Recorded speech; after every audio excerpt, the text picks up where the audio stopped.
Tubahaye ikaze nshuti bakunze mu Mavu TV Gospel, nizere ko mukomeje kugira ibihe byiza cyane, mwese mukomeje kubana natwe mu biganiro bitandukanye bigendanye n'ijambo ry'Imana, indirimbo zitandukanye tubagezaho kugira ngo mukomeze mugire ibihe byiza, mukomeze mugubwe neza. Kuri iyi nshuro rero turi kuganira n'umukozi w'Imana, ni Pastor Fanny. Tugiye kuganira nawe ku ijambo ry'Imana. Muri iyi minsi abantu mu ntangiriro za Bibiliya niho usanga handitse, hari akantu kanditseho ngo ab'iki gihe bakeneye ijambo ry'Imana. Ntawatinya kubivuga kuko ni Bibiliya ibivuga. Tugiye kuganira ku ijambo ry'Imana. Mbere y'uko tuganira ku ijambo ry'Imana, nagira ngo abanza dusengere Imana, hanyuma twinjire mu mwanya mwiza wo kumva ijambo ry'Imana, kugira ngo wowe ugiye gukurikira ijambo ry'Imana ubashe guhabwa umugisha naryo. Mana, turagushimye, uri Imana igira neza, Imana ikomeye. Tugushimiye uburinzi bwawe bwiza, uturinze muri ibi bihe bikomeye cyane, ariko nubwo bikomereye umwana w'umuntu imbere ya ntabwo bikomeye cyane, kuko ngo ibikomeye uzabyoroshya. Rero Data, twiragije wowe mu izina rya Yesu Kristo, nsengeye abakurikira bose iyi cano, abari mu gihugu, mu mahanga, bari hano bose, mu izina rya Yesu, iri sengesho ribagira umumaro, rigira icyo rihindura. Mana, turagushimye ko tukiri bazima, turagushimye ko kiduhagazeho, kandi ndabizi ko buri muntu wese wamuhagaze ku rwe ruhande kandi afite akanwa ke abumbuye, yavuga amashimwe y'ibyo wakoze. Rero tumaze kureba ibyo udukoreye n'ibyo uducishijemo n'ibyo witegura kudukorera, tuguhaye icyubahiro, tukuzamuriye amashimwe mu kanwa kacu, uvuga kuri mwiza. Rero Data Uwiteka Imana Nyiringabo, komeza ubane natwe kandi ukomeze utugire neza, ukomeze utwiyereke, ukomeze utubabare ibyaha byacu, utubabarire Mwami aho twateshutse, aho twasubiye inyuma, aho tutagikunda, aho twacokoye. Mana, ibyo byose niho urondora imitima ukayimenya.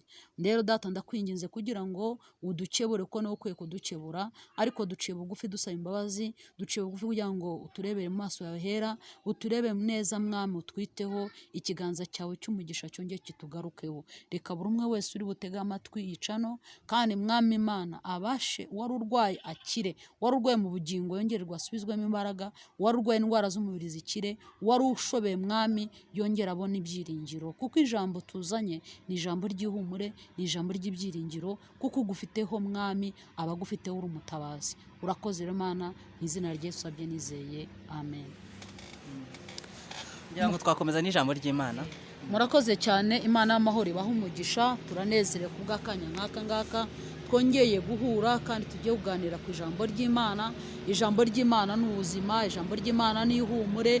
Iri jambo iyo urifite uba wumva uri umutsinzi. Iri jambo iyo urifite uri mu gihe cy'urubanza ribasha kukuburanira kandi ugatsinda. Iri jambo iyo urifite wowe ubwawe urwaye ribasha kukubera umuti ugakira. Iri jambo iyo urifite uri mu gihe uriho wicwa n'izuba rikubera igicucu. Iri jambo iyo urifite uri mu gihe cyo kurira ribasha kuguhoza amarira. Iri jambo iyo urifite uri mu bihe byo gutabwa ribasha kugufata rigakukuraho waruri, kuko ijambo ari bwo buzima. Niyo mpamvu nanjye nshegarutse ahangaha kugira ngo nkubwire wowe uduteze amatwi, wowe utureba, birashoboka ko wari uri muri ibyo bihe, birashoboka ko wariraga, birashoboka ko warubabaye, ariko kubwo kwizera ijambo ry'Imana ribuze kukugira neza. Rero turi mu bihe bigoye, aho twebwe ubwacu abantu bakutse umutima, bibaza uburwayi, korona virusi, aho uciye hose ni korona, buri muntu wese yakutse umutima.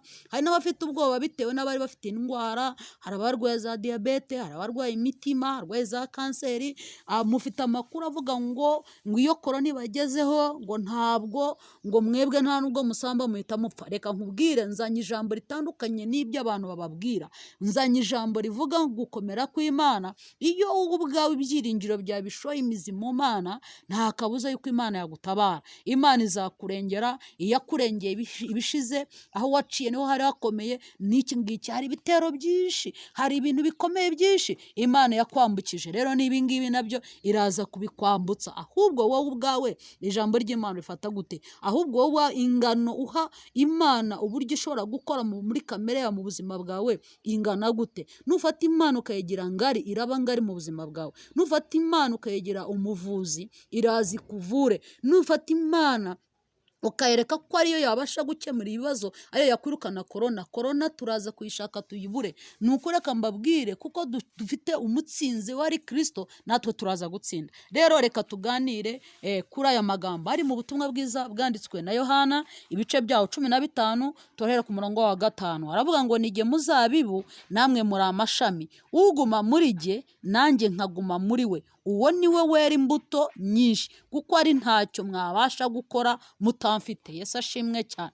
Aya ni amagambo Yesu ubwe yivugiye mu kanwa ke, aravuga ngo ni jye muzabibu. Iyo umuzabibu ni ukuvuga wenda kubera ko mu kigereranyo cy'iwabo cyo muri Isirayeli igiti cyari gikomeye, cyari kizwe gifite icyubahiro, wari umuzabibu, kuko umuzabibu rwari urubuto rwubashywe, rwavagamo vino, rwavagamo umutobe, havagamo vino inywebwa n'abakomeye. Ariko reka nkubwire rero, nubwo birashoboka ko iki giti we yigeranyagaho, nawe ubwawe ushobora guhinduka amashami y'iki giti. Reka none iki giti tukite ko ari we Kristo, nk'uko ubwe yabivugaga ngo jyewe ndi umuzabibu, namwe muri amashami. None baravugaga ngo amashami ntashobora kuma ari ku giti, kubera ko igiti nicyo gishinze hasi. Kristo niwe giti, kuko Kristo ari Imana kandi ashinze ku Mana Data. Ntago watandukanya Kristo ngo umutandukanye n'Imana, ngo umutandukanye na Mwuka Wera. Ni abantu batatu ariko bakora mu butatu bwera, kandi buri muntu wese agakora mu mwanya we. Kristo rero yaje we nk'igiti, azaje kuduha ubugingo, kuko Kristo niwe nzira n'ukuri n'ubugingo. Ntawe ugera ku Mana Data adaciye kuri Kristo. Yesu ashimwe cyane.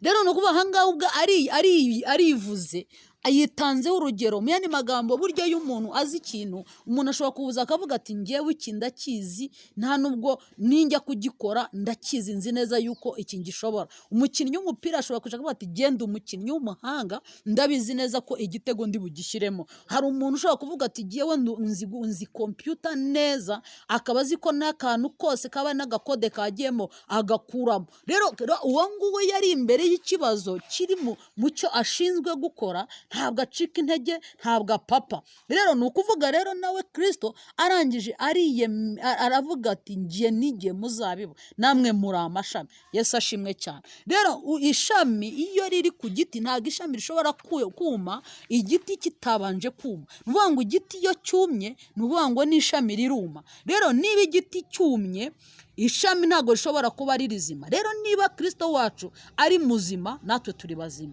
Niba ataraheranwe n'urupfu, natwe tuzaheranwa n'urupfu. Niba atararwaye ngo yicwe n'indwara, nawe ntabwo uzicwa n'indwara. Yesu ashimwe cyane. Rero aravuga ngo ni jye muzabibu, namwe muri amashami. Nagira nkubwire ngo fata ibyiringiro byawe ubishyire kuri Kristo, ibyiringiro byawe ubishyire ku Mana. Muri ibi bihe bigoye, nubwo hari abo wumva ukumva bafite amakuru y'incamugongo, wowe bafite ibyo biringiye.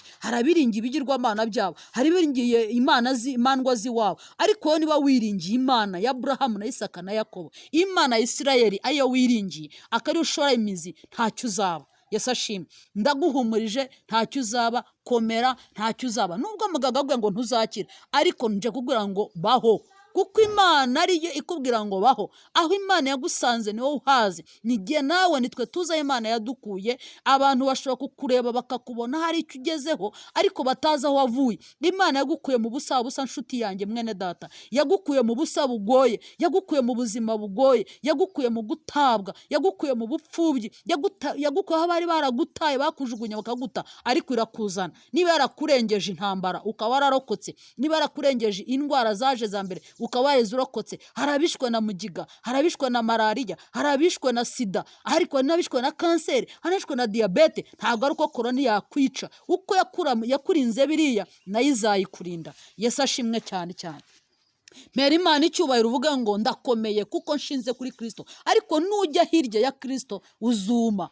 Ishami iyo ryavuye ku giti riruma, iyo ryahanyutse ku giti riruma, nta nubwo rishobora kumara umwanya ritaruma. Igiti iyo kigiye kuma gihera mu mizi, ariko imizi yacu iyo dushoremo irakomeye. Rero ndavugana nawe wo mwizera, ndavugana nawe ubwawe uzi ko Kristo ari we buhungiro bwawe, uzi ko Imana ariyo Mana yawe wiringiye, iyo ntabwo izagutetereza. Noneho ku murongo wa 6 avuga ngo umuntu utaguma muri jye,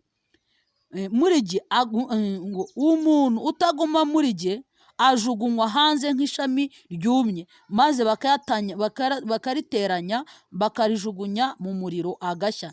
Nimuguma muri jye, amagambo yanjye akaguma muri mwe, musabe icyo mushaka cyose muzagihabwa. Haleluya.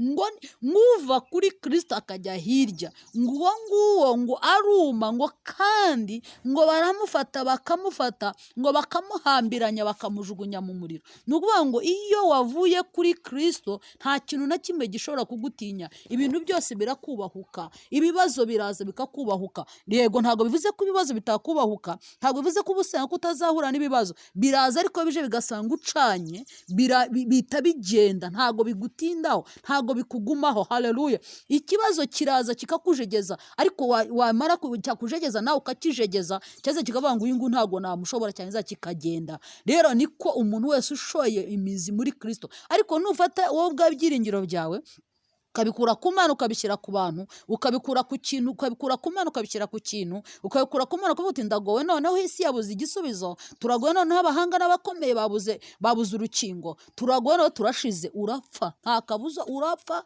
tugushyingure kandi tukuririmbire ugende. Ariko reka nkubwire, kuko abashora imizi muri Kristo bakagumya bakikomeza kuri Kristo, tuzarama, uzabaho, uzasigara uvuga inkuru ngo higeze kubaho. Abanyarwanda bajya bavuga inkuru yigeze kubaho y'inzara bitaruzagayura, abayirokotse baravuga ngo habayeho, natwe tugasigana amateka avuga ngo habayeho. Haleluya. Ndabona abantu Imana ije kurokora muri iki gihe bagazasigara bavuga ngo habayeho indwara yitwa corona, irangije ziraza izenguruka isi yose, inyeganyeza abakomeye, inyeganyeza aboroshye. Yafashe umukire imureshyeshya n'umukene, yafashe umukire imukingirana mu nzu hamwe n'umukene, yafashe umukire imuha amagambo ameze nk'ay'umukene. Kubera iki? Kubera yuko yaje ari icyorezo. Ariko kuko ufite Imana muri wowe, ntabwo ushobora kuvuga amagambo y'urucantege, uvuga amagambo y'ibyiringiro, kuko uri kumwe nawe, uwo nguwo ni intwari ikomeye. Uri kumwe nawe ni umutsinzi, uri mu ruhande rwawe ni umutsinzi. Ntabwo inzara izakwica, ntabwo uzicwa, uzabaho neza. Reka nkubwire, ibihurimo ni ibihe byo kwitoza, ni ibihe byo kongera kwibuka gusoma ijambo ry'Imana, kuko wari warariretse udabasha gusoma ijambo ry'Imana. Bibiri utibuka naho iri, ahubwo wirirwa ureba kuri za WhatsApp, wirirwa ureba ku macano runaka adafite n'icyo amaze, ureba abaririmbyi runaka, ureba amafilime adahesha Imana icyubahiro, wirirwa ujya ku ma Facebook. Ariko ni igihe cyo kugira ngo wongere ugarukire Imana, wongere usenge. Wari warataye urugo rwawe, utakibuka kuba mu muryango wawe, utakibuka umugore n'abana, utakibuka umugabo n'abana, utakibuka abaturanyi ngo unamenye. Ni igihe utamenya ibikorerwa mu nzu iwawe, ariko ni igihe cyo kongera kwisuzuma. Twongere dufate Bibiliya dusome, twongere turirimba indirimbo zo mu gitabo, tubwirane za Zaburi, tubwirane amagambo y'urutse imitima, dukomezanye. Nta nubwo, reka nkubwire, ntabwo ari igihe cyo kugira ngo dukuke umutima, ahubwo ni igihe cyo kugira ngo twongere twiyegereze hamwe, twongere usabane hamwe n'Imana. Ntabwo tugomba gusaba usabane n'Imana ko twagiyeho n'ibiza, nta nubwo tugomba gusenga ko twahuye n'intambara, ahubwo tugomba gusenga bikaba umuco wacu wa buri munsi. Ku murongo wa 7 bavuga ngo nimuguma muri jye, amagambo yanjye akaguma muri mwe, musabe icyo mushaka cyose muzagihabwa. Yesu ashimwe cyane. Reka nkubwireyo, umutima wawe wuzuye ibyiringiro, icyo usabye cyose uragihabwa. Nuguma muri Kristo, icyo usaba cyose uragihabwa. Imana izakurinda uhinduke amahoro masa. Reka nsoreze ahangaha muri Zaburi ya 91, Zaburi ya 91, duhere ku murongo wa mbere haravuga ngo uba mu rwihisho rw'isumba byose azahama mu gicucu cy'ishobora byose. Uba mu rwihisho rw'isumba byose azahama mu gicucu cy'ishobora byose. Nuguma mu gicucu cy'isumba byose, nuhama mu gicucu cy'isumba byose, aho mu rugo rwawe harimo igicucu cy'isumba byose, aho mu cyumba cyawe hari igicucu cy'isumba byose, nawe ubwawe uriho ugenda. Birashoboka nk'abaganga, birashoboka nk'abakora mu mabanke, abafite akazi gatuma basohoka. Imana izabana nawe, ukaguma muri we, ugahama mu rwihisho bwe, ugahama mu gicucu cy'isumba byose. Izakurinda, ikurinde ibyo wahura nabyo, kuko Uwiteka ari bwo buhungiro bwawe. Imana ariyo washoreye imizi, kuko mbere na mbere w'ibyo wacamo byose umenye kuri ishami igiti ari Kristo. Numenya kuri amashami uramenya ko umwana ntago ashobora kurira ngo yibaza ngo ejo ndarya iki, kubera ko ibyo arya bimenywa n'umubyeyi we. Umubyeyi niwe umenya ibyo umwana akenera. Niko natwe data amenya ibidukwiriye. Data niwe umenya ibidukwiriye. Data niwe umenya ngo ejo tuzabaho gutya. Ariko iyo tubashe kuba iruhande rwe tugakora ibyo ashaka, tugahagarara mu gukiranuka, Imana yacu ibasha kutugira neza. Ku murongo wa gatatu avuga ngo kuko ari we uzagukiza ikigoyi cy'umugoyi na mugiga irimbura. Bene data turi mu kigoyi. Turi mu kigoyi inshuti yanjye, turi mu kigoyi aho udashobora guhaguruka ngo ujye aho ushaka. Turi mu kigoyi, turi mu kigoyi aho utarya ibyo ushaka. Turi mu kigoyi kuko ubu ngubu urya ibyo wamaze gustoka, uri mu buzima udashobora gusohora amafaranga nk'uko wasohoraga.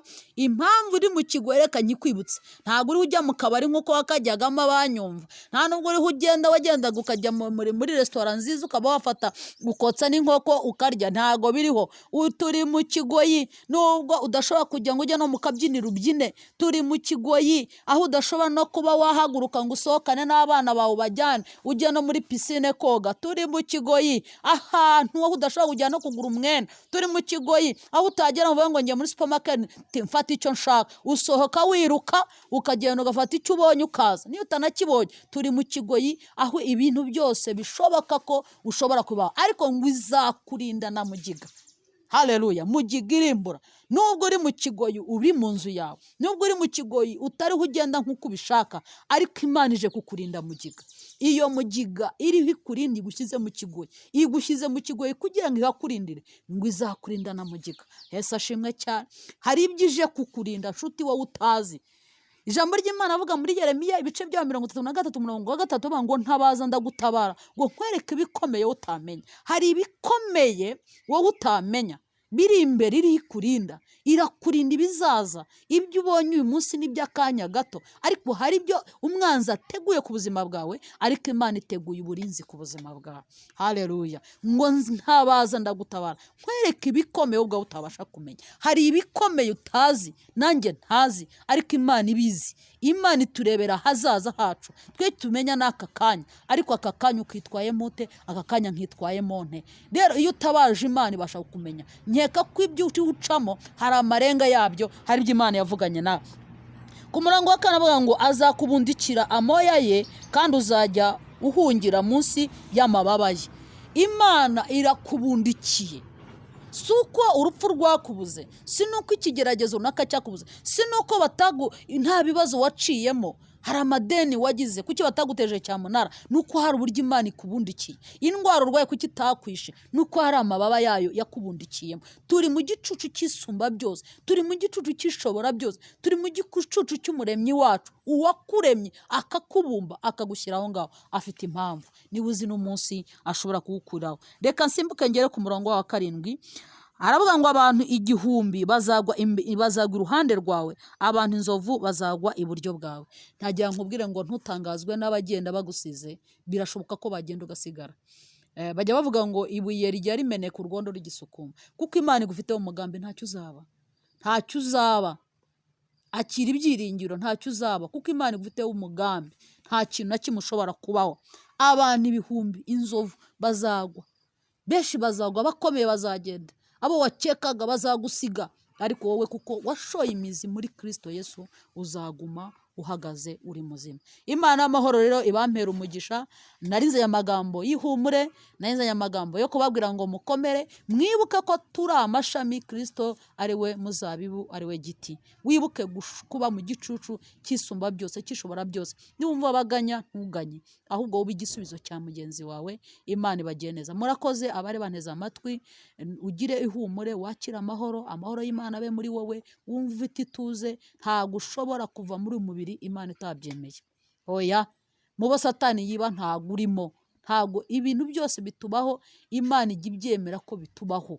Ntago rero igihe cyari cyagiye nikigera uzataha, ariko rero kitaragera shikama, ntukuke umutima, ntucike intege, ukomeze wiringira Imana. Imana amahoro ibampera umugisha kandi ikomeze ibagiye neza. Shalom shalom.